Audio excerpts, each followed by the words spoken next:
sa maong balaod, nagikan ka na sa otoridad from the people of the Philippines.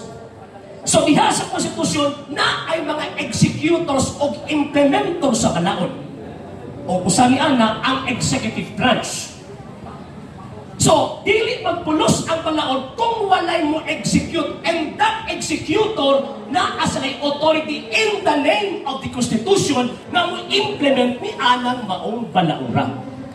Maupod nang gitawag ko sabat.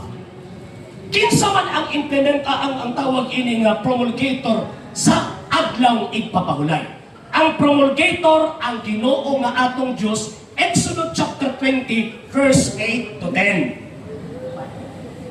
Diha sa Exodus chapter 20 verse 8 to 10, walay mabasa diha na gitagaan og katungod sa Ginoong Dios ang Seventh-day Adventist to implement that law.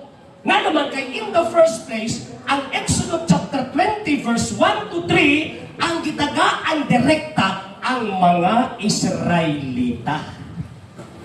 Mabito ang utana ko niya ganina, asa na sa Biblia, hindi makatubag. Hindi mo sa makatubag, hindi mo sa makatog ebidensya, puro lang claim, pero walang evidence.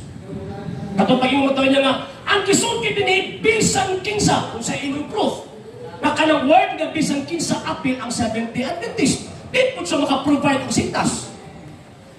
Kabantay mo mga sir, mga ma'am, pag mo claim ta sa pulo nga naa sa Biblia, dapat na atay ihatag nga gitawag o ebidensya pag-prove nga tama ang atong interpretation.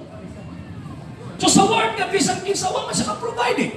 Nga appeal dito ang Seventh-day Adventist. Atin mo tayong usa-usa to yung mga sintas, bisan usa. Wagay nabasa nga ang Seventh-day Adventist gitagaan o tawag ining katungod sa Ginoong Diyos to implement the law of the Sabbath. Number 2, naumot niya itong iyahang gitawag o footnote. Magtawag ko wala gidinay sa tawag ining moderator, magamit ko ang footnote. Magansin lagi na sila. Nga naman, kaya ang gigamit Biblia ang Katoliko, sigurado man siya kung madapi na sa Katoliko. Pero kay, siyempre, magmatinod-anon man ta, taga nag-Biblia, referring na sa pulong sa Diyos. O ang footnote, dili na pulong sa Diyos. Diba?